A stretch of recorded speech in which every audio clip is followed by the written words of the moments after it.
আসসালামু আলাইকুম ওয়া রাহমাতুল্লাহি ওয়া বারাকাতুহু। ভ্রমণ প্রতীকের নতুন আরেকটি কন্টেন্ট নিয়ে হাজির হলাম আপনাদের সামনে। যারা আমার চ্যানেলটি এখনও সাবস্ক্রাইব করেননি, অনুরোধ করছি সাবস্ক্রাইব করে বেল বাটনটি প্রেস করার জন্য। পাশাপাশি লাইক, কমেন্টস ও শেয়ার করুন। আজ এসেছি আমি একটি কাবাবের দোকানে। রাস্তার পাশে এই রান্নার কারিগর বা রন্ধনশিল্পী তৈরি করছে মুরগির কাবাব, সাথে আছে পরাটা, চাপ, কাবাব, বার্গার ইত্যাদি।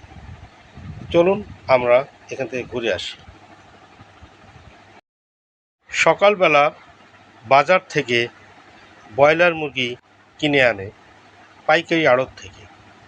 তারপর সেই মুরগির মাংস প্রসেস করে কিমা তৈরি করা হয়, বা বিভিন্ন সাইজের মাংস এবং হাড্ডিগুলোকে প্রসেস করা হয়। সেই কিমা দিয়ে টিকিয়া বানানো হয়। এই টিকিয়া 5 টাকা প্রতি পিস বিক্রি করা। পাশাপাশি মুরগির চাপ, মুরগির লেগ ফ্রাই, ফ্রেঞ্চ ফ্রাইও পাওয়া যায়।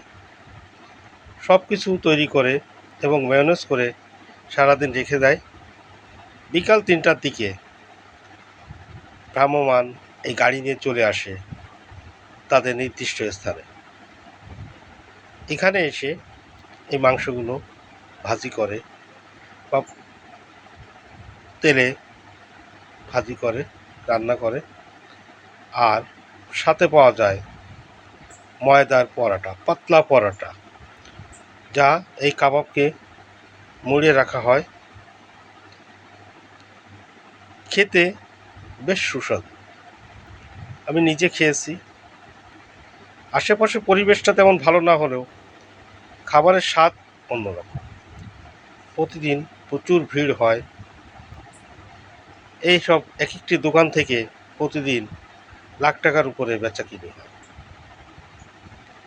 যদিও চাঁদাবাজদের খপ্পরে তাদের জীবন নাভিশ্বাস, আয়ের বৃহৎ একটা অংশ চলে যায় এই চাঁদাবাজদের কাছে, তারপরেও তারা চেষ্টা করে যাচ্ছে।